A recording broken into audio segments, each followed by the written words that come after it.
దేవుని స్తోత్రం. హల్లెలూయా. దేవుని బిడ్డలారా, మరొకసారి కూడి వచ్చిన మీ అందరికీ యేసుక్రీస్తు నామములో వందనాలండి.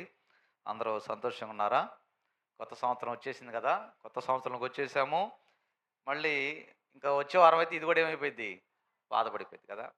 సో, సంవత్సరములు అనేవి కేవలం మన కొరకే. కొత్తది, పాతదని కేవలము మన కోసమే పెట్టుకున్నాం. కానీ మనము ఎప్పుడైతే దేవునిలో ఉంటామో ఆ రోజు ప్రతిరోజు మనకి నూతనంగానే ఉంటది. అంటే మన హృదయము నూతన పరచబడినప్పుడు వచ్చే ఆనందము అంతా ఇంత కాదు.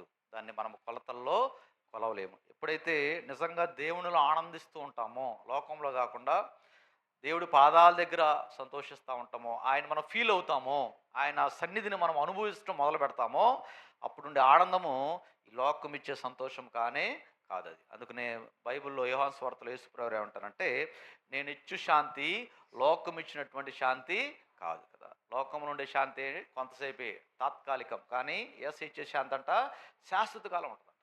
కాబట్టి దేవుని బిడ్డలారా, ఈ సమయంలో దేవుని వాక్యంలోనికి మనము వెళ్దాము.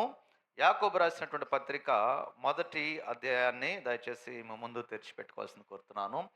ఈ మొదటి అధ్యాయంలో మనం గమనించినట్లయితే, ఈ యాకోబు పత్రిక రాసిన అపోస్తలుడైనటువంటి దేవుని యొక్క శిష్యుడు యాకోబు. ఈయన దేవుని చేత పిలువబడి, దేవుని చేత అపోస్తలుడిగా ఎంపిక చేయబడి, అతడు దేవుని కొరకు నిలబడి, చివరికి మొట్టమొదటిగా హతసాక్షి అయిన వ్యక్తి ఈ యాకోబు గారే. యాకోబు గారు అపోస్తల కార్యములలో కత్తి చేత చంపబడతారు కదా! కత్తి చేత అతన్ని మరి హేరోదు చంపేస్తాడనమాట. కాబట్టి ఎందుకొరకంటే యేసు ప్రభువు కొరకు ఆయన చనిపోయాడు. ఆయన రాసిన పత్రిక ఇది. ఆయన చనిపోవటానికి ముందు రాయించినటువంటి పత్రిక ఇది. కాబట్టి ఈ పత్రిక ఎవరికి రాస్తున్నాడంటే యూదులకు రాస్తున్నాడు ఆయన. ప్రత్యేకంగా యూదులకు రాస్తున్నాడు. ఎందుకు వారికి ఈ పత్రిక రాయాల్సి వచ్చిందంటే, యూదులందరూ ఏమైపోయారంట? చెదరిపోయారంట. యూదులందరూ ఏమైపోయారు? అంటే ఉన్న స్థలాన్ని విడిచి పారిపోయారు కదా! వ్యాపారం కోసం వెళ్ళినోళ్ళు కాదు వీళ్ళు. వ్యాపారం కోసం వెళ్తే దాన్ని చెదిరిపోవటం అనరు. వ్యాపారం కొరకు ఊరెళ్ళారంటారు కదా! కానీ వీళ్ళు ఏమయ్యారంట? చెదరిపోయారు. అంటే పారిపోయారు. ఎందుకు పారిపోయారంటే తమ ప్రాణాలను కాపాడుకోవటానికి పారిపోయారు. ఎందుకు ఎందుకు ప్రాణాలు కాపాడుకోవాలంటే యేసు ప్రభువారిని ఎవరైతే నమ్మారో వారిని చంపేస్తున్నారు ఎక్కడ పడితే అక్కడ. కాబట్టి వీళ్ళు ఏం చేయాలో అర్థం కాక యేసు ప్రభువారిని వదలలేరు కదా! ఎందుకంటే జీవం కలిగిన దేవుడు ఆయనే అని నమ్మారు. ఆయన వదిలిపెడితే బ్రతికినా వేస్ట్ అని నమ్మారు. కాబట్టి బ్రతికినా యేసయ్య కొరకే, చనిపోయినా యేసయ్య కొరకని నిశ్చయించుకుని యేసు ప్రభువుకి తమ జీవితాలు అర్పించుకున్నారు. మరి అర్పించుకుని ఆయన్ని వెంబడిస్తుంటే ఇప్పుడు ఒక పెద్ద శోధన వచ్చింది. ఏం శోధన? ఎవరైతే యేసయ్యని నమ్ముతున్నారో వారందరినీ పట్టుకుని చంపేయండిరా అని ఒక పెద్ద చట్టాలు వచ్చేసినాయి కదా! కాబట్టి వీళ్ళు ఏం చేయాలో అర్థం కావట్లా. అందుకనే మనం ఇక్కడుండి చచ్చే కంటే మనం బ్రతికి దేవుని కొరకు ఏం చేద్దాం? సాక్షులుగా నిలబడదాం అని చెప్పేసి ఉన్న ఊర్లు వదిలేసి, ఉన్న ఇల్లు వదిలేసి, ఉన్న స్థలాలు వదిలేసి, వాళ్ళ సొంత పొలాలు, స్థలాలు అన్నీ వదిలేసి ఎక్కడ వాళ్ళు అక్కడ పారిపోయారు కదా! ఏంట్రా బాబు ఈ కష్టం అనిపిస్తలా? మీకు అనిపిట్లా? ఇప్పుడు అక్కడ ఉన్నటువంటి ఆ యూదుల పరిస్థితి అది. ఆ స్థితిలో మనం ఉంటే మనం ఏం చేసేవాళ్ళం కదా!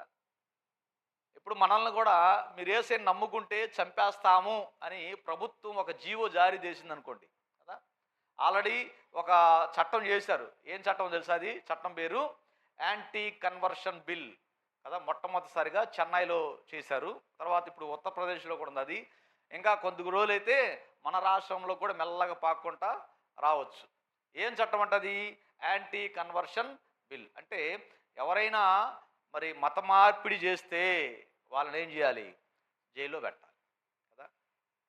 చూడండి ఎంత తెలివిగా చేశారు. అంటే ఒకళ్ళు ఏం చేయకూడదంట, మతాన్ని మారకూడదు.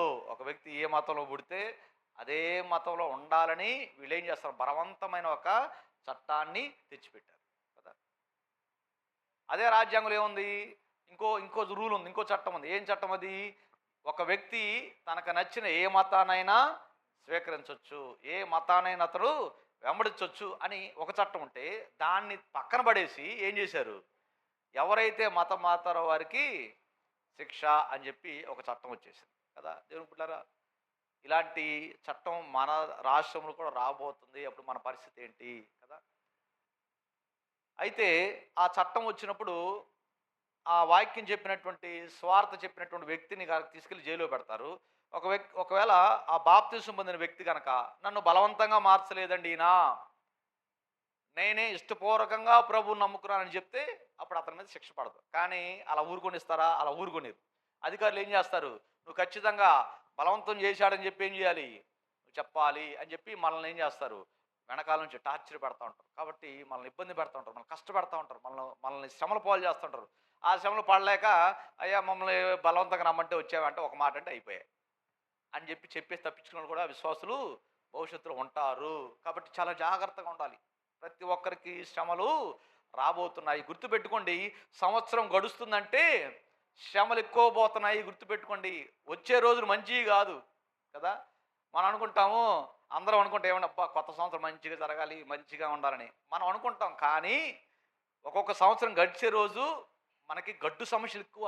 అంటే చూడండి, సంవత్సరం పెరిగే కొద్దీ రేట్లు పెరుగుతాయి, తిండి రేట్లు పెరుగుతాయి, జీవనోపాధి కష్టమైద్ది, పనులు కూడా తగ్గిపోతాయి. ఎందుకు పనులు తగ్గిపోతాయి?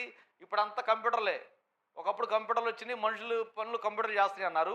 ఇప్పుడు కంప్యూటర్లు కూడా మించి ఇంకోటి వచ్చిన వాటిని ఏమంటారంటే ఏఐ ఏఐ అంటారు, ఆర్టిఫిషియల్ ఇంటెలిజెంట్. అంటే కంప్యూటర్ కూడా చేయలేని పనులు ఏం చేస్తుంది?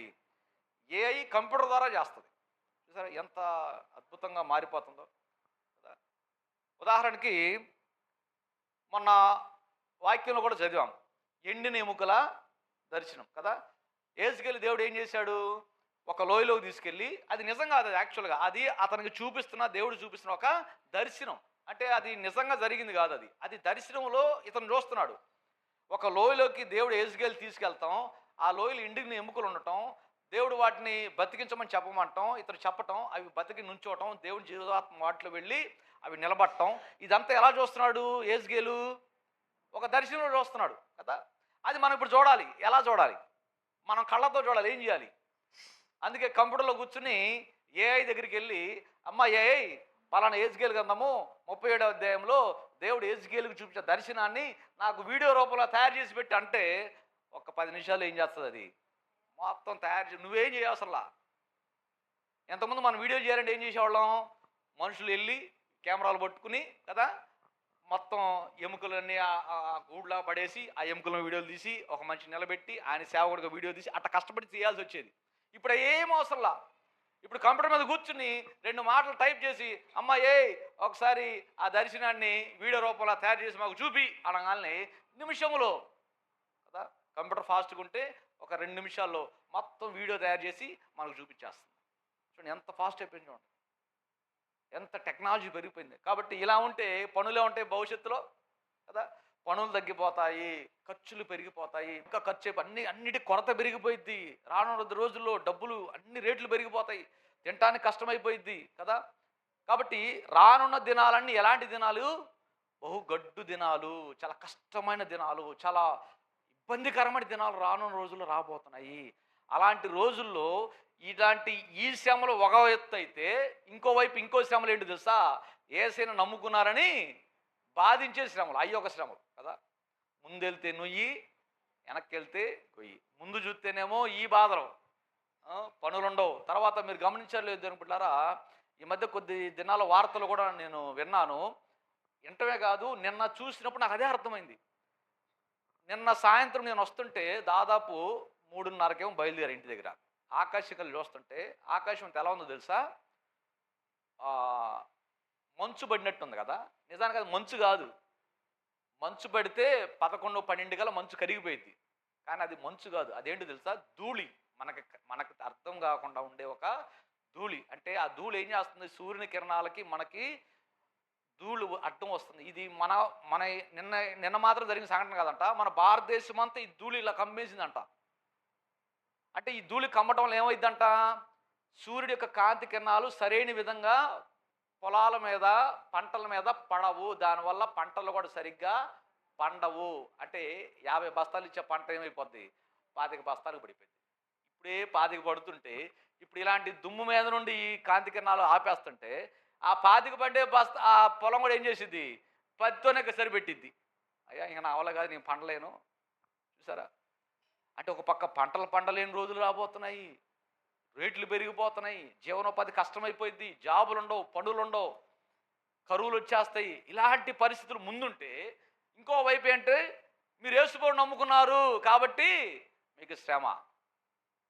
కదా, యేసుప్రభుని నమ్మినందుకు ఇబ్బందులు, యేసుప్రభుని నమ్మినందుకు కష్టాలు, యేసుప్రభుని నమ్మినందుకు టార్చర్ పెట్టడం మనకు తెలియదు. కానీ దేవుని పిల్లరా, నార్త్లో ఇప్పటికే దేవుడు నమ్మిన వాళ్ళు చాలా కష్టాలు పడుతున్నారు. దేవుడు నమ్మిన వాళ్ళు చాలా నరకం యాతన అనిపిస్తున్నారు. గర్భిణీ స్త్రీలను లేదు, పిల్లలను లేరు, పెద్దలను లేరు. దేవుడు నమ్మితే మాత్రము చాలా టార్చర్ పెడుతున్నారు. దేవుని పిల్లరా, కొడుతున్నారు, హింసిస్తున్నారు, జైల్లో పెడుతున్నారు. గత కొన్ని దినాల క్రితం అయితే ఉత్తరప్రదేశ్లో సువార్త చెప్పేవాళ్ళు ఇళ్ళకెళ్ళి ఇల్లు పగలగొట్టి ఇళ్లలో ఉన్న వాళ్ళందరూ తీసుకెళ్ళి జైల్లో పెడుతున్నారు. ఒకటే కారణం, ఎవరిని అడిగి ప్రార్థన పెడుతున్నాం కదా. చర్చీలు ఉంటే చర్చీలకు పర్మిషన్ లేకుండా ఎందుకు కట్టాను, చర్చీలు కూర్చోబడేశారు. ఎన్నో మనం వార్తలో చూసాం, పేపర్లో చూస్తాం. ఇవన్నీ బహు భయంకరమైన శోధనలు. నిజానికి దేవునికి మనము కృతజ్ఞతలు చెప్పాలి. ఎందుకంటే అంత భయంకరమైన శోధనలో మనల్ని దేవుడు ఇంకా పడేయలేదు. అలాంటి భయంకరమైన శోధనలు ఇంకా మనకు రానివ్వలేదు. అందుకు మనం ప్రభు కృతజ్ఞతలు కలిగి ఉండాలి కదా. మనం ఎంత రుణపడి ఉండాలి దేవునికి. అది మనం మర్చిపోయి మనము అల్పమైన విషయాల కొరకు దేవుడికి దూరం అయిపోతున్నాము కదా. భయంకరమైన శ్రమలు కలుగుతున్నా కూడా వాళ్ళు దేవుని వదిలిపెట్టకపోతుంటే మనమేమో చిన్న చిన్న విషయాలకే దేవుడికి దూరం అయిపోతున్నాము. చిన్న చిన్న విషయాలు అంటే ఏంటి కదా, వాళ్ళకేమో పెద్ద విషయాలు, వాళ్ళకి పెద్ద శ్రమలు, వాళ్ళకి పెద్ద శోధనలు. ఏంటి, యేసు ప్రభువుని నమ్ముకుంటే చంపేస్తున్నారు కదా. కాబట్టి వాళ్ళు ఏం చేశారు, యూదులు, యాకోబుకు రాయబడినటువంటి యూదులు, వాళ్ళు ఇల్లు వదిలేశారు, పొలాలు వదిలేశారు, ఎక్కడో అక్కడ పారిపోయి రహస్యంగా బతకటం మొదలుపెట్టారు. ఏదేదో ఊర్లు వెళ్ళిపోయారు. ఎందుకొరకు వెళ్ళారు వాళ్ళు? యేసయ్య కొరకు. యేసయ్యను వదలలేక, యేసయ్యను విడిచిపెట్టలేక, మా దేవుడు యేసయ్యే, మా రక్షకుడు యేసయ్యే, ఆయన తప్ప మాకు వేరొక జీవితం వద్దు, వేరొక దేవుడు మాకు వద్దు అని వాళ్ళు యేసు ప్రభువుని అంగీకరించి ఎన్ని శ్రమలు వచ్చినా పర్వాలా, దాని కొరకు వారు ఏమేమి త్యాగాలు చేశారు తెలుసా? వారు తమ ఇళ్లను, స్థలాలను, పొలాలు అన్నీ వదిలి పారిపోయారు. అనుకుంటారా? యేసయ్యను వదలలేక వీటిని వదిలేసుకున్నారు. మీకు అర్థమవుతుందా? అంటే ఎంత సమర్పించుకున్నారు చూడండి కదా. ఇప్పుడు అలాంటి పరిస్థితి మనకు వస్తే మనం దేన్ని ఎంచుకుంటాం కదా. ఒక పెద్ద సమూహం వచ్చేసింది, చట్టము అధికారులు వచ్చేసారు. అమ్మా మీరందరూ యేసుని నమ్ముకున్నారు కాబట్టి మీకు ఎక్కడ నుండి బియ్యం ఇవ్వము, మీకు రేషన్ కార్డు రద్దు చేసేస్తాము అన్నారు అనుకోండి. మీరు ఏది ఎంచుకుంటారు కదా. ఒకటే, అమ్మా నువ్వు యేసయ్యను నమ్ముకుంటే నీకు రేషన్ కార్డు లేదు అంటే మీరు ఏది ఎంచుకుంటారు కదా. మనం ఏది ఎంచుకుంటాం? అమ్మ మీరు యేసయ్యను నమ్ముకుంటే మీ పిల్లలకు చదువులు లేవు అన్నారు అనుకోండి, అప్పుడు మనం ఏమి ఎంచుకుంటాం కదా. పెద్ద సమస్య ఇదే, పెద్ద శోధన అంటే ఇదే. ఇలాంటి శ్రమలు, శోధనలు ఆల్రెడీ మనకు కాదు కానీ పాత నిబంధనలో, కొత్త నిబంధనలు ఉన్న ఆది సంఘానికి ఎప్పుడో వచ్చేసాయి ఇలాంటి శోధన. వాళ్ళు వాటన్నిటిని ఎదుర్కొన్నారు, వాటన్నిటిని దాటుకుంటూ వచ్చారు. చాలామంది చచ్చిపోయారు. మాకు యేసయ్యే కావాలని చచ్చిపోయారు. మాకు స్థలాలు లేకపోయినా పర్వాలా, మాకు యేసయ్యే కావాలని వాటిని వదిలేసుకుని పారిపోయిన వాళ్ళు. అందుకనే ఈ యొక్క యాకోబు గారు ఈ యొక్క యూదులకి, చెదరిపోయిన యూదులకి ఈ పత్రిక రాస్తున్నాడు. ఒకసారి మళ్ళీ నేను ఆ వచనం చదువుతాను. దేవుని యొక్కయు ప్రభు అయిన యేసుక్రీస్తు యొక్కయు దాసుడైన యాకోబు అన్య దేశముల యందు చెదరియున్న 12 గోత్రముల వారికి శుభమని చెప్పి రాయినది. చూసారా, మీకు అర్థమైంది కదా. వీళ్ళందరూ ఏమైపోయారంట? 12 గోత్రాలు యూదులు. వీళ్ళందరూ ఏమైపోయారంట? చెదరిపోయి అన్ని వదిలేసుకుని పోయి ప్రభువును మాత్రం పట్టుకున్నారు. దేవుని స్తోత్రం, హల్లెలూయా. ఇది కదా విశ్వాసం అంటే కదా. ఇది కదా దేవునికి సమర్పించుకోవటం అంటే, ఇది కదా దేవుని కొరకు నిలబడటం అంటే. కానీ మనం ఏం చేస్తాం?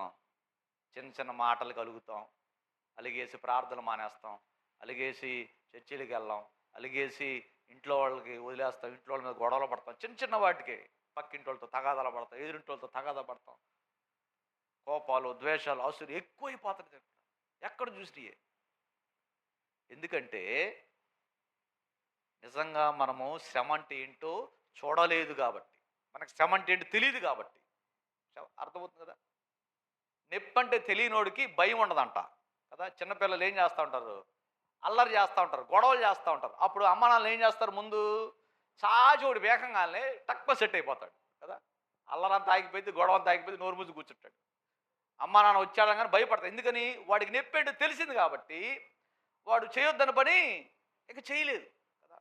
అలాగే మనకి నిజమైన శ్రమ ఏంటి తెలిస్తే అప్పుడు ఈ చిన్న చిన్నవన్నీ మనకి శ్రమల్లాగా అనిపించవు. మీకు అర్థమవుతుంది కదా. మనం ఎప్పుడైతే నిజమైన శ్రమ గుండా అనుభవిస్తామో, ఆ నిజమైన శ్రమని రిసీవ్ చేసుకుంటామో, ఆ నిజమైన శ్రమ గుండా వెళ్తామో, అప్పుడు మనకెదిరి చిన్న చిన్నవి పెద్ద శ్రమల్లాగా మన కంటికి కనపడవు. ఇద్దరు వచ్చారంట, ఇద్దరు నుంచున్నారంట మనుషులు. ఒక అతనికి ఏమో చేతి మీద ఇంత పెద్ద గాయమైందంట, చెయ్యంతా ఏదో యాక్సిడెంట్ అయ్యి బాగా ఇంత పెద్ద గాయమైందంట. ఇంకొక ఆయన వచ్చాయంట, ఆయనకేమో చెయ్యి మీద చిన్న పుండు లేచిందంట కదా. ఈ పుండు లేచిన ఆయన అంటున్నాడంట, అమ్మో నాకు పుండు లేచింది బాబోయ్ అంటున్నాడంట. అప్పుడు ఇంకొక ఆయన వచ్చి, ఒరే బాబు దాన్ని దాన్ని పుండు అంటారా, మరి దీన్ని ఏమంటారా అన్నాడంట. అమ్మో వాడికి కళ్ళు తిరిగి బయలుపడ్డాడు.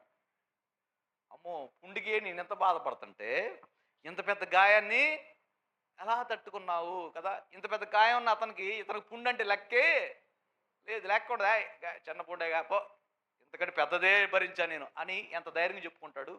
అలాగే దేవుని బిడ్డలారా, మనం ఎప్పుడైతే దేవుని కొరకు నిజమైన శ్రమల గుండా వెళ్తామో అప్పుడు మనల్ని ఇంటి పక్కలు ఏదో అన్నారని, ఎదురింటోళ్ళు ఏదో అన్నారని మనం ఏమాత్రం నొచ్చుకోం, అసలు పట్టించుకోం. మనం అంటే అనుకున్నా లేవైందిలే, ఎంతకంటే పెద్దవి దాని గుండా దేవుడు నన్ను తీసుకొచ్చాడు, ఎంతకంటే పెద్ద నేను పట్టానులే, ఎంతకంటే పెద్ద నిందలు నేను పట్టాలి, ఎంతకంటే పెద్ద శోధన నాకు వచ్చిందిలే, ఇదే ఉందిలే అని మనము దాన్ని పట్టించుకోము. అందుకే శ్రమలు ఒక రకంగా చూస్తే మనల్ని దేవునికి ఇంకా దగ్గర చేస్తాయి, కానీ దేవుడికి మనల్ని దూరం చేసేవి కాదు. దేవుంటారు నిజంగా నమ్మిన వాళ్ళకి ఈ యొక్క శ్రమలు అనేవి చాలా దీవెన ఆశీర్వాదాలే, అవేమీ చెడివి కాదు. అయితే దేవుని బిడ్డలారా, యాకోబు గారు ఏమంటున్నారంటే శోధనల గురించి మాట్లాడుతూ కొన్ని విషయాలు ఆయన చెప్తున్నాడు. ముందు 2వ వచనం ముందు చదువుకుందాం ఒకసారి. నా సహోదరులారా, మీ విశ్వాసమునకు కలుగు పరీక్ష కదా ఓర్పును పుట్టించునని ఎరిగి కదా. ఎందుకు ఈ శోధన కలుగుతుంది వాళ్ళకి, ఎందుకు కలిగిందంట? ఇలా ఇల్లు వాకిళ్ళు వదిలి పారిపోయే పరిస్థితి, ఇంత భయంకరమైన శోధన ఎందుకు కలిగిందంట వాళ్ళకి? వాళ్ళ విశ్వాసాన్ని పరీక్షించడానికి కదా. యాకోబు గారు అంటున్నారు, చూడండి మళ్ళీ చదువుతాం జాగ్రత్తగానండి. నా సహోదరులారా, మీ విశ్వాసమునకు కలుగు పరీక్ష ఓర్పును పుట్టించునని ఎరిగి కదా. మీ విశ్వాసానికి ఏం కలిగింది? ఇప్పుడు ఒక పరీక్ష కలిగింది. ఆ పరీక్ష ఎందుకు కాదు, యేసయ్య కోసం ఏం చేయాల్సి వచ్చింది? ప్రాణాలు కాపాడుకోవడానికి పరుగులెత్తి పారిపోవాల్సి వచ్చింది. ఇది ఒక పెద్ద పరీక్ష వాళ్ళకి. ఈ శోధన అనేది పెద్ద పరీక్ష. కాబట్టి మనకెందుకు శోధనలు వస్తున్నాయి? దేనికి వస్తున్నాయి అంట? మనకి పరీక్ష కొరకు వస్తున్నాయి. అంటే ఈ పరీక్ష మనం పాస్ అవుతామా లేదా అని దేవుడు ఆ శోధనని మనకు అనుమతిస్తున్నాడు. పరీక్షలో పాస్ అయితే రివార్డ్, ఫెయిల్ అయితే గెట్ అవుట్ కదా. యేసయ్య అనేది అదే. ఓడిపోయిన వాడిని దేవుడు ఆయన రాజ్యంలో స్వీకరించడమ్మా, జయించిన వారినే నాతో కూడా నా సింహాసనం నందు కూర్చున్న ఇతరుని యేసయ్య చెప్పాడు. కాబట్టి మనకెందుకు ఈ శోధనలన్నీ వస్తున్నాయి అంటే, మనం పరీక్షల్లో అవి మనకు ఒక పరీక్షలను నమ్మాలి. ఆ పరీక్షలో కనుక మనం నెగ్గితే మనం ఇంకా దానివల్ల దేవునికి దగ్గర అవుతాము. కాబట్టి ఇవి పరీక్షలను గుర్తుపెట్టుకోండి. ఒక శోధన వచ్చిందంటే దేవుడు నన్ను అసహించుకుంటున్నాడని, లేకపోతే దేవుడు నన్ను ద్వేషిస్తున్నాడని అనుకోకండి. అలాంటి శోధన కనుక మీకు వస్తే కనుక వాడు గుర్తుపెట్టుకోండి, మీరు దేవుడు పెడుతున్న పరీక్షల్లో నిలబడుతున్నారు, ఈరోజు మీరు పరీక్ష రాస్తున్నారు అన్న సత్యాన్ని మీరు గుర్తుపెట్టుకుని ఇంకా నమ్మకం కలిగి ఉండండి, ఇంకా స్థిరంగా ఉండండి, ఇంకా బలంగా ఉండండి, ఇంకా దేవుని పట్టుకుని నిలబడండి అనుకుంటారు. అందుకనే యాకోబు పత్రిక గారు వాళ్ళని ఏ విధంగా బలపరుస్తున్నారో ఒకసారి చూడండి. మీరు నానా విధములైన శోధనల్లో పడినప్పుడు అది మహానందమని ఎంచుకొనుడి కదా. ఏమన్నాడు యాకోబు గారు? ఏమన్నాడు ఆయన? మీరు నానా విధాలైన శోధనలో పడ్డప్పుడు ఏమని ఎంచుకోమన్నాడు? ఎడుతో కూర్చోండి అనలా, దేవుడిని సనగండి అనలా, దేవుడిని గొనుక్కోండి అనలా, లేకపోతే దేవుడిని వదిలేసి వెళ్ళిపోండి అనలా. ఏమన్నాడు ఆయన? ఇంకా సంతోషమని ఆనందించండి, మహానందం అనుకోండి కదా. కొంతమందికి టీవీ చూస్తే ఆనందం అవుతుంది, కొంతమంది కొట్టుకుంటే ఆనందం వస్తుంది, కొంతమంది తిట్టుకుంటే ఆనందం కదా. కొంతమంది రోజు ఒకరితో గొడవ పెడితే ఆనందం కదా. కొంతమంది డీజేలు పెట్టుకుని ఎగిరితే ఆనందం కదా. అప్పుడు మన పిల్లలు కూడా ఇది పిచ్చిపోలా, ఏం పెట్టాలి మీటింగ్లు పెట్టిన ఏం పెట్టినా పెద్ద పెద్ద స్పీకర్లు పెట్టి దద్దరిలో వాళ్ళు మైకులు గుడి కూడా అది ఏ వినపడిద్ది అనవసరం, సౌండ్ మాత్రం మోగాలి ఇంకంతే. అదొక ఆనందం వీళ్ళకి కదా. కానీ యాకోబు గారు ఏమంటున్నారు, మీరు ఈ శోధనలో నానావిధ శోధనలు గుండా వెళ్ళినప్పుడు ఇది నిజమైన మహానందం అని మీరు ఎంచుకోండి అంటాడు. ఈ శోధనలు, ఈ యొక్క శ్రమలన్నీ కూడా నాకు ఎంతో సంతోషంగా ఉన్నాయి, ఇవి నాకు మేలైనవని వాటిని బట్టి నువ్వు ఆనందించమంటున్నాడు దేవుడు యాకోబు ద్వారా కదా. నిజంగా ఇలాంటి శ్రమలు వస్తే మీరు ఆనందిస్తారా? నిజం చెప్పండి, ఆనందిస్తారా మీరు కదా.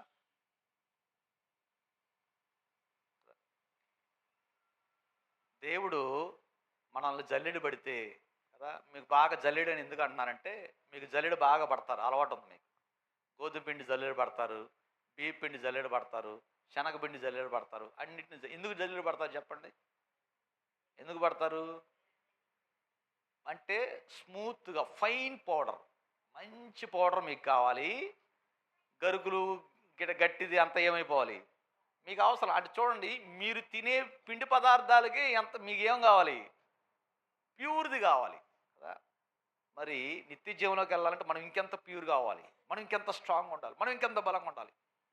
దేవుని కొరకు నిలబడే ఈ జల్లెడ ఏంటంటే, దేవుని కొరకు ఎవరు నిలబడతారు ఎవరు నిలబడరు అని పట్టే ఒక జల్లెడా.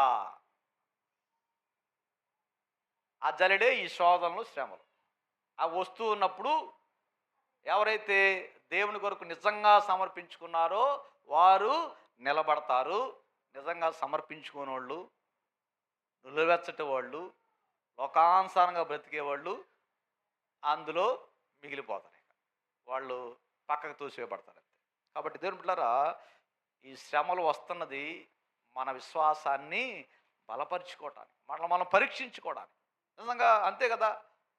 ఏమీ లేకపోతే ఎవరైనా భక్తిపరులమే కదా. ఏ శోధన లేకపోతే మనందరం అతి భక్తిపరులం, మనకంటే భక్తిపరులు భూమి మీద ఇంకెవ్వరు ఉండరు. ఇలాంటివి వస్తేనే కదా అసలు దేవుని కొరకు నేను నిలబడతాలేదు నాకైనా తెలిసేది, మీకైనా తెలిసేది కదా. అప్పుడే ఎంత స్ట్రాంగ్గా ఉంటాం, అప్పుడు మనం ఏం మాట్లాడతాం. అలా కెమెరాలు పెట్టుకుని దేవుడు గమనిస్తూ ఉంటాడు. ఆయన బలమైన కళ్ళు చూపుతో, ఆయన కంటితో మనల్ని చూస్తూ ఉంటాడు. ఈ నా కుమారుడు ఏం ఏం ఏం చేస్తున్నాడు ఇప్పుడు, ఈ నా కుమార్తె, ఈ నా కుమారుడు ఏం మాట్లాడతాడు, ఆయన చెవులు పెట్టి వింటూ ఉంటాడు కదా. ఇలాంటి శోధనలు వచ్చినప్పుడు, శ్రమలు వచ్చినప్పుడు చాలామంది ఏమంటారు తెలుసా, ఏం దేవుడు ఈ నమ్మి దగ్గర నుండి మాకు అన్నీ కష్టాలు, ఈ దేవుడొద్దు పోవడొద్దు అని వెళ్ళిపోయిన వాళ్ళు ఎంతోమంది ఉన్నారు. తినబట్టారు మాకు ఏసయ్యొద్దు పోవడొద్దని వెళ్ళిపోయిన వాళ్ళు ఎంతోమంది ఉన్నారు. ఎందుకంటే చిన్న కష్టాన్ని కూడా వాళ్ళు భరించలేదు. ఇంకా ఈ శ్రమలు వాళ్ళేం భరిస్తారు కదా. ఇది అన్నిటికంటే భయంకరమైన శ్రమ. ఏ శ్రమ? చావో రేవో అంటే అది భయంకరమైన శ్రమ కదా.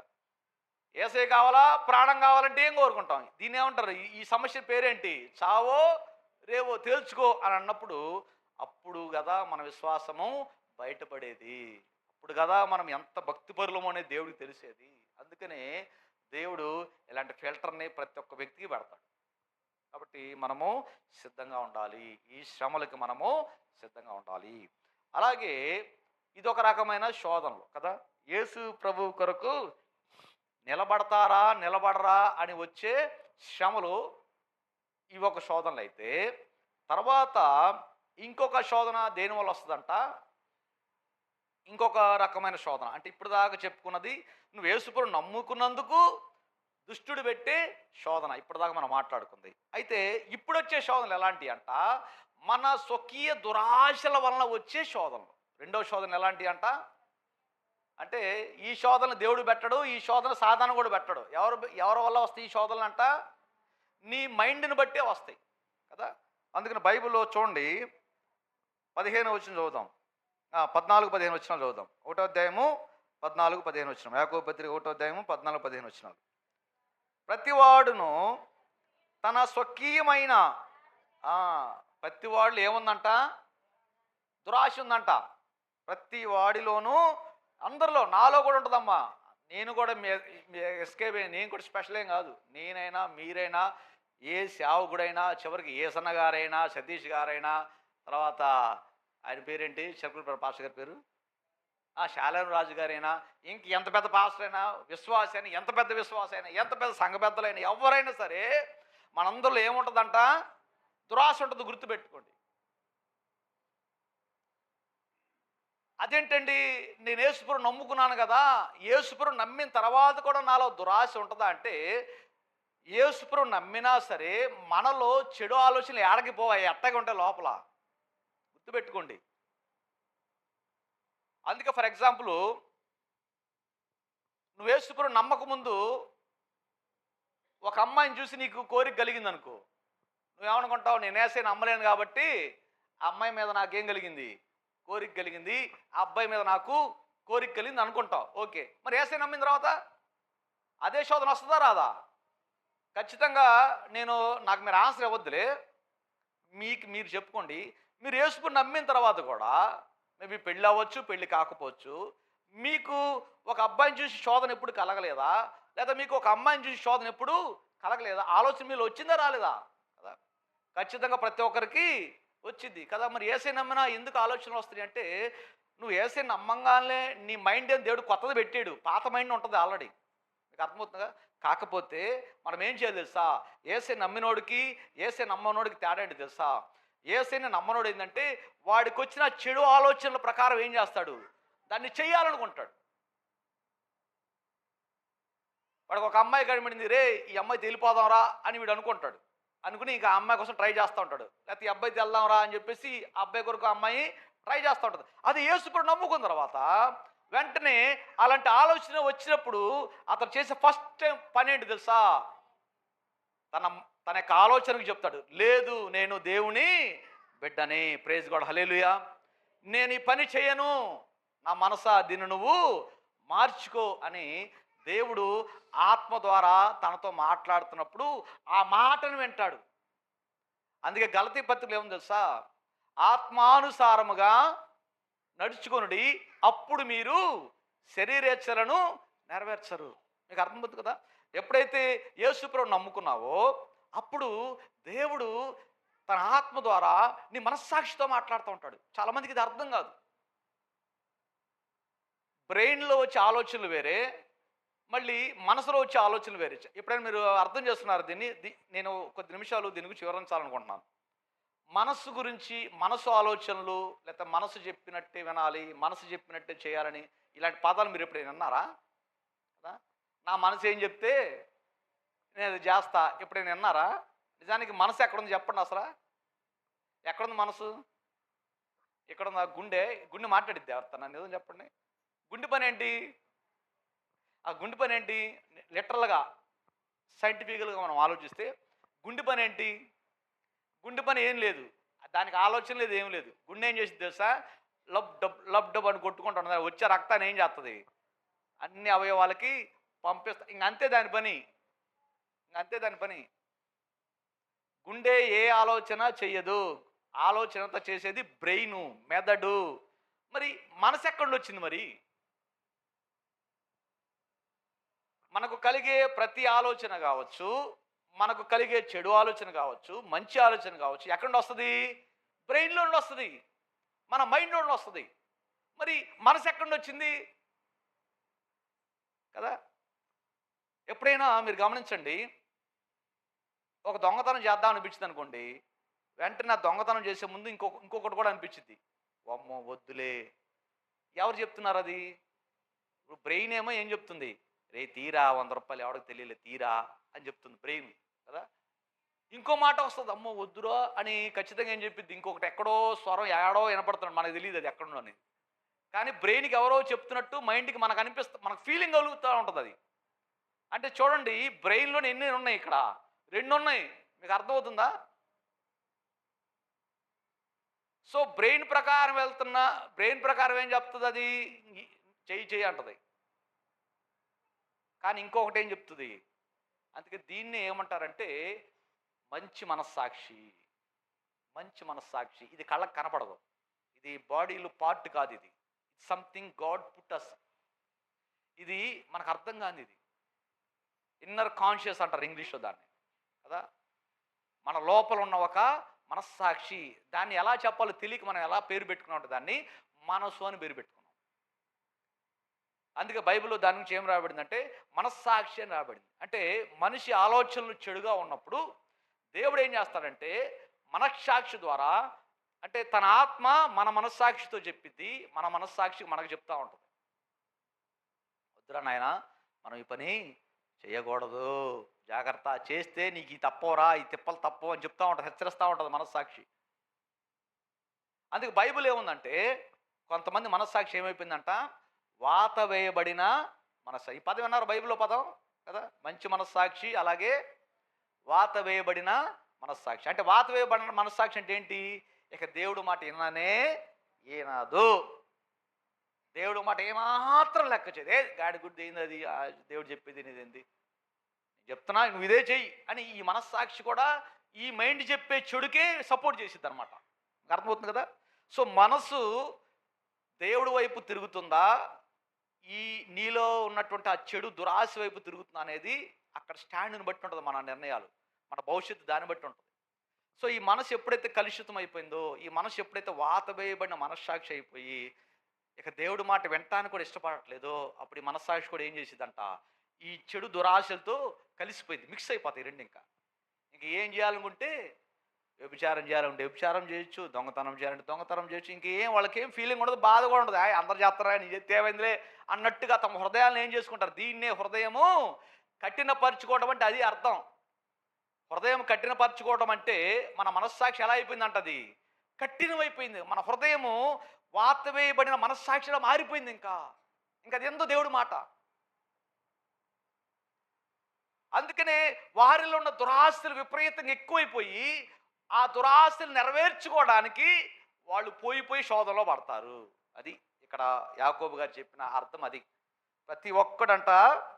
ప్రతివాడు తన స్వకీయమైన దురాశల చేత ఏడవబడి మరులు కొల్పబడి వాడై శోధింపబడును. మీకు అర్థమవుతుంది కదా. ఈ రెండో శోధన దేని వల్ల వస్తుందంట, మనలో ఉన్న దురాశ వలన కలిగే ఈ శోధన. ముందుకు శోధన వేరు, ముందు మాట్లాడుకున్నామో మనము, ఆ శోధన వేరు. ఇప్పుడు యాకోబు గారు చెప్తున్న ఈ శోధనలు వేరు. ఈ శోధనలు ఎవరిలో నుండి వస్తున్నాయి, మనలో నుండే.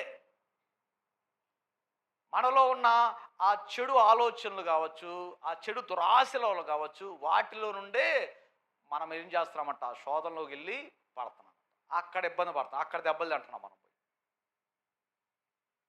అందుకనే ఈ దురాశను మనం ఏం చేయాలి, కంట్రోల్ చేయాలి. ఎలా కంట్రోల్ చేస్తాం, మనం చేయలేం, మన వల్ల కాదు. నేను చెప్తున్నాను తిరుపులరా, ఏ నరుడు తమ హృదయాల్లో ఉన్న దురాశల్ని కంట్రోల్ చేయలేడు. ఫర్ ఎగ్జాంపుల్, ఒకడిని నేను ద్వేషించాలి అని నీ మైండ్ చెప్పింది, వాడిని ద్వేషించు, వాడితో మాట్లాడమాకు, వాడి దగ్గరికి వెళ్ళమాకు, వాడిని పలకరించమాకు, వాడిని చేదరించుకో, వాడిని అసహించుకో, వాడిని పురుగుని చూసినట్టు చూడు, వాడిని చండాలంగా చూడు అని నీ మైండ్ చెప్తుంది కదా ఒకడి గురించి. అసూయ, ద్వేషం అనే ఒక దురాశ, ఇవన్నీ మనలో ఉండి మనల్ని ఏం చేస్తున్నాయంట, పాడు చేస్తున్నాయి. కాబట్టి అలా ఒకటి చెప్తా ఉంటుంది, ఖచ్చితంగా అందరూ చెప్తా ఉంటుంది. అప్పుడు దేవుడు ఆత్మ పని చేయటం మొదలెట్టిద్ది. అమ్మా, అయ్యా, నా కుమారుడా, నా కుమార్తె, నువ్వు అలాగూ చేయకూడదు, నువ్వు ఆ పని చేయకూడదు, నువ్వు అతను లాంటి దౌర్భాగ్య పనులు చేసావు కదా, అతడు ఏవైతే చేశాడు నువ్వు అనుకుంటున్నావో నువ్వు కూడా అవన్నీ చేసావు కదా, మరి దేవుడు నిన్ను క్షమించాడు కదా, నువ్వెందుకు క్షమించావు అతన్ని? వెళ్ళి మాట్లాడు, వెళ్ళి అతనితో క్షమించు, అతన్ని కౌగిలించుకో, అతను హత్తుకో అని ఇంకొక పక్క పరిశుద్ధాత్మ దేవుడు మన మనస్సాక్షితో ఏం చేస్తూ ఉంటాడు, మాట్లాడుతూ ఉంటాడు. ఆ మాటకు మనం లోబడితే మన బ్రెయిన్ చెప్పే ఆ చెడు ఆలోచన మనం ఏం చేయగలం, గెలవగలం. దేవుని స్తోత్రం, హల్లెలూయా. అలా చేయాలి. అలాగే మనము, అందుకనే గలతీ పత్రిక మళ్ళీ నేను ఒకసారి చదువుదాం తింటారు, ఒకసారి చదివితేనే మంచిది, చూస్తేనే మంచిది, మన కళ్ళతో మనం చూస్తేనే మంచిది. ఒకసారి దయచేసి బైబిల్ తెరవండి. గలతీకి రాసినటువంటి పత్రిక 5వ అధ్యాయము, గలతీ రాసిన పత్రిక 5వ అధ్యాయము 16వ వచనం చదవండి ఎవరన్నా ఒకళ్ళు. నేను చెప్పినదేమనగా ఆత్మానుసారముగా, అంటే ఆత్మ చెప్పే వాటి ప్రకారముగా మీరు నడుచుకొనుడి, అప్పుడు మీరు శరీరేచ్ఛను నెరవేర్చరు కదా. చూడండి, ఇంకా ఇంకా ఏం రాసి చూడండి, శరీరము ఆత్మకును ఆత్మ శరీరమునకును విరోధముగా ఆపేక్షించును, ఇవి ఒకదానికొకటి వ్యతిరేకముగా ఉన్నవి గనుక మీరేమి నిశ్చయింతురో వాటిని చేయకుందురు. మీకు అర్థమవుతుంది కదా, ఎంత స్పష్టంగా చెప్పాడు చూడండి గలతీ పత్రికలో పౌలు గారు. శరీరము ఆత్మ ఏం చేస్తాయంట, రెండు బద్ధ శత్రువులు అంటే ఇవి రెండు. పరిశుద్ధ ఆత్మ దేవుడు శరీరానుసారమైన బ్రతుకుని ఇష్టపడడు, శరీరానుసారమైన మనుషులు పరిశుద్ధ ఆత్మ చెప్పేది ఇష్టపడదు, అంతే. ఇదే గుర్తుపెట్టుకోండి. సో దీన్నే మనం ఏమంటాము, మన భాషలో, బైబిల్ భాషలో ఆత్మీయ యుద్ధము, ఆత్మీయ పోరాటము అంటాం మనం. ఎప్పుడైతే పరిశుద్ధాత్మకు మనం లోబడతామో, ఆత్మానుసారంగా మనం నడుస్తామో, అప్పుడు మనం ఏం చేయమంట, శరీరేచ్ఛలని నెరవేర్చారు. కానీ కొంతమంది ఏం చేస్తారంటే ఆత్మలో అంటే దేవుడు ఆత్మ చెప్పే మాటలకి లోబడరు. దేవుని వాక్యం ద్వారా దేవుని వాక్యాన్ని ఎత్తి చూపిస్తూ పరిశుద్ధాత్ముడు మనతో మాట్లాడినప్పుడు ఆ మాటలు వాళ్ళు ఏం చేస్తారు, పెడజేవుని పెట్టేస్తారు. అలాంటప్పుడు వాళ్ళు ఎప్పటికీ ఆ శోధనను జయించలేరు, వాళ్ళు చేయాలనుకున్నది చేయలేరు. మనసు వాళ్ళకి తెలుసు, రే మనం అతను క్షమించాలని తెలుసు, కానీ క్షమించే బుద్ధి కాదు. అతను స్వీకరిద్దాము అని అనిపిస్తుంది మనసుకి, కానీ స్వీకరించాం. ఎందుకని, మనం ఆత్మకి లోబడలేదు కాబట్టి, శరీరానికే మనము లోబడిపోయాం కాబట్టి, మన మనస్సాక్షి కూడా ఇటువైపు టర్న్ తీసుకుంది కాబట్టి, చెడు వైపు, ఆ దురాశల వైపు మన మనస్సాక్షి కూడా వాత వేయబడి తిరిగిపోయింది కాబట్టి, ఇక దేవుడి కార్యాలు మనము చేయలేకపోతున్నాము, దేవుడు చెప్పినట్టు మనము బ్రతకలేకపోతున్నాము. అందుకనే అనేకులంట ఆ దురాశలు నెరవేర్చుకోవటం వల్ల శోధనలో పడుతున్నారు, తద్వారా వచ్చి కీళ్ళలో పడుతున్నారని యాకోబు భక్తుడు చెప్తున్నాడు. ఒక శ్రమేమో దేవుని కొరకు నిలబడితే వస్తే, ఇంకో శ్రమ ఏంటి, దేవుడు చెప్పింది చేయకపోవటం వల్ల వచ్చిన శ్రమ. మీకు అర్థమవుతుంది కదా. రెండు గ్రూపులు ఇవి. ఒక గ్రూప్ ఏమో దేవుడు చెప్పినట్టు బ్రతుకుతూ, దేవుడి మాటకు లోబడుతూ, దేవుడికి విధేయులవుతూ, ఆయన కొరకు సాక్షులుగా ఉండటానికి వచ్చిన శ్రమలను ఎదుర్కోవటానికి పడుతున్న శ్రమలు. ఇంకో గ్రూప్ ఏంటి, వీళ్ళు ఇంకా స్టార్టింగ్లో ఉన్నారు, వీళ్ళు ఇంకా దేవుడి మాటే వింటారా వినరా అనే దాంట్లో ఉన్నారు. ఇక్కడ అర్థమవుతుంది కదా. అంటే ఒక్కొక్క స్టెప్ వెళ్ళే కొందికి శ్రమలు పెరుగుతూ ఉంటున్నాయి. ఫస్ట్ స్టెప్ వీళ్ళేంటి, అసలు ముందు దేవుని కొరకు నిలబడాలా వద్దా, ఈ శోధన జయించాలా లేదా, ఇక్కడ అయిపోతుంది వీళ్ళకి టైం అంతా. ఇది దాటుకుని ముందుకెళ్ళి నిలబడిన వాళ్ళు ఏసయ్య చావా, ఆ శోధన వస్తుంది అక్కడ వాళ్ళకి. మీకు అర్థమవుతుంది కదా. సో ఫస్ట్ క్లాస్ వాడికి పెట్టే పరీక్ష ఏమో చాలా చిన్నగా ఉంటుంది కదా. 10వ తరగతి అబ్బాయి తీసుకెళ్ళి 1వ తరగతి క్వశ్చన్ పేపర్ ఇచ్చాడు, ఎట్లా రాస్తాడు, చదవాల్సిన అవసరం ఉంది అతనికి. వెళ్ళిపోతాడు, కూర్చుంటాడు, టకటగా రాసేసి ఇచ్చేసి వచ్చేస్తాడు. ఎందుకని, 10వ తరగతి వాడికి 1వ తరగతి పేపర్ చాలా ఈజీ. మీకు అర్థమవుతుంది కదా. అలాగే యేసు ప్రభు కొరకు చావు కంటే గొప్పగా నేను నిలబడే వాళ్ళు ఎవరైతే ఉంటారో వారు ఇలాంటి శోధనలన్నీ ఖచ్చితంగా ఏం చేయగలరు, దాటుకుని వచ్చేస్తారు. వాళ్ళకి పెద్ద కష్టమేం కాదు. ఎందుకంటే అన్నిటికంటే విలువైంది ఏంటి, ప్రాణమే యేసు కొరకు ఇవ్వాల్సిన వాళ్ళు ఈ శోధనలు కూడా ఏం చేయగలరు, జయించి ఈజీగా అవతలకు రాగలరు. అందుకే పౌలు ఏమంటున్నాడు తెలుసా, పౌలు ఈ శోధనలన్నీ జయించుకొచ్చి ఆయన ఏమంటున్నాడు తెలుసా, బ్రతుకుట క్రీస్తే, చావైనా కూడా నాకు లాభమే. అంటే పౌలు గారికి ఇవన్నీ వచ్చినాయి. పౌలు గారికి తిండి లేని శోధనలు కూడా వచ్చినాయి, దిగంబరి బట్టలు లేని శోధనలు కూడా వచ్చినాయి. అమ్మ కొన్నిసార్లు మనకు కూడా ఉంటుంది ఆ సమస్య. మన ఆర్థిక ఇబ్బందుల వల్ల, కుటుంబ కష్టాల వల్ల కొన్నిసార్లు మనము సరైన బట్టలు కూడా కట్టుకోలేని పరిస్థితులు మనకు వస్తాయి. మనకే కాదు, బైబిల్లో పౌలు గారికి కూడా ఈ సమస్య వచ్చింది. ఆయనకి బట్టలు కూడా లేని దిగంబరుడయ్యాడంట. దేవుని కోసము బట్టలు కూడా కొనుక్కోలేని పరిస్థితులు అతను అయిపోయాడు. అతను బట్టలు చించి పడేశారు, దిగంబరం చేశారు, బట్టలు లేకుండా తీసుకెళ్లారు ఆయన్ని పడవలో. తిండి కూడా పెట్టలా, అన్నం లేని పరిస్థితి పౌలు గారికి వచ్చింది. కాబట్టి ఆయనకి లెక్కే లేదు. ఎందుకని, అవన్నీ దాటుకుంటూ వెళ్ళిపోయాడు ఆయన. ఆ శోధనలు ఎప్పుడో పాస్ అయిపోయాడు ఆయన. ఇక చివరికి ఆయనకు వచ్చి శోధన ఏంటి తెలుసా, యేసయ్య కావాలా నీ తల కావాలా అని పెట్టారు ఇక చివరి పరీక్ష. ఏం కావాలయ్యా పౌలు నీకు? నీకు యేసయ్య కావాలా నీ తల కావాలా? చూడండి, స్టేజ్ పైకి వెళ్ళిపోయాడు ఇక చివరి టెస్ట్కి, ఇక చివరి పరీక్ష. పౌలు గారు అన్నారు, నా తల ఏం చేసుకోను, యేసయ్య నాకు తల, దేవుని స్తోత్రం, ఆయన ఉంటే నా చాలు కదా, నా తల ఏంది అని చెప్పి ఈ తల ఇచ్చింది ఆయన, ఆయనకి ఇచ్చేస్తా పో అని ధైర్యంగా తల నరికించుకున్నాడు. సమాజంలో పబ్లిక్లో ఆయన తల నరికేశారు. కాబట్టి యాకోబు పత్రికలో ఉన్న 2 శోధనలు గుర్తుపెట్టుకోండి. ఒకటి క్రీస్తు కొరకు చావటం కొరకు వచ్చే శోధన. రెండో శోధన ఏంటంట, యేసయ్య కొరకు దురాశలను జయించకపోతే వచ్చే శోధన. ఆ దురాశల వల్ల మనం పడిపోయి, ఆ దురాశలు నానా రకాలు. ఒకటి కోపము, అసూయ, ద్వేషము, సహనం లేకపోవటం, ఓర్పు లేకపోవటం, అసహించుకోవటం, చేదరించుకోవటం, కుళ్ళు, కుతంత్రము, ఇవన్నీ కలిపిన ఒక పెద్ద దురాశ అది.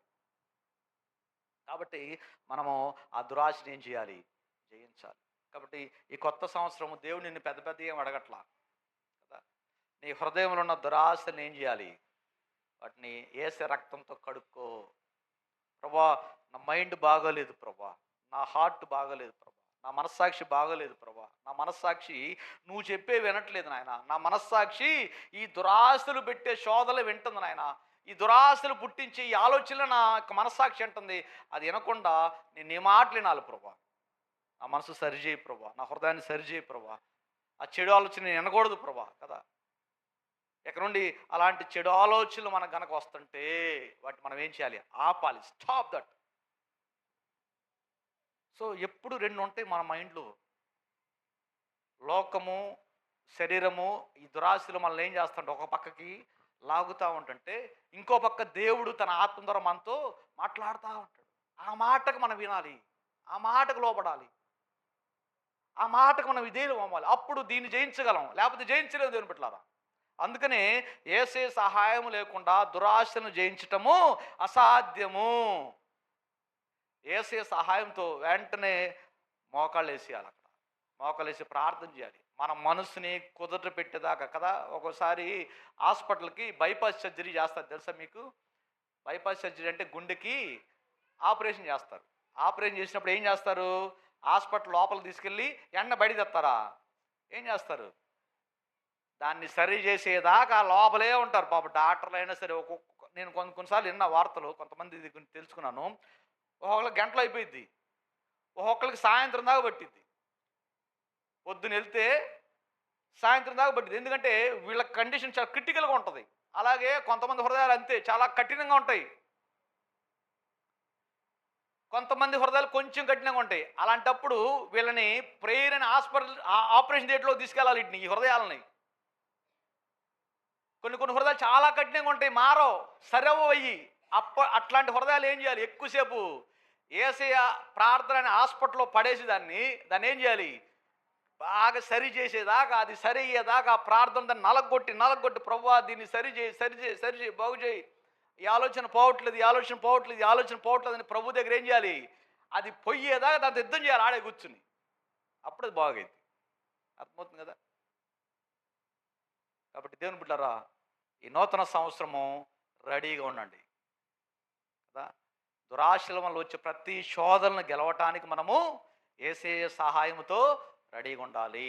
అలాగే ప్రభువు కొరకు వచ్చే శోధనలు కూడా నిలబడటానికి మనము రెడీగా ఉండాలి. అట్టి పరీక్ష కొరకు నన్ను సిద్ధపరచు ప్రభా ఈ నూతన సంవత్సరం ఉంది. అలా నువ్వు ఎప్పుడైతే సిద్ధపడతావో ఇక నువ్వు దేనికి భయపడవు. Don't care for anything or anybody for any else. Care only for God, care only for the kingdom of the God కదా. కాబట్టి దేవుని రాజ్యం కొరకు మనం ప్రయాసపడాలంటే మనల్ని మనం సిద్ధపరచుకోవాలి, మనం కట్టుకోవాలి, మనము యుద్ధ వీరులముగా మనం తయారు చేసుకోవాలి ప్రభు పాదాల దగ్గర. కాబట్టి ఆ పని మీరు చేసి ప్రతి శోధన జయించి బిడలుగా మీరు మారాలని ప్రభు మనందరూ కోరుతున్నాడు. అట్టి కృపా సహాయాన్ని, ఆత్మ నడిపింపుని, బలాన్ని దేవుడు మనందరికీ దయచేయను గాక.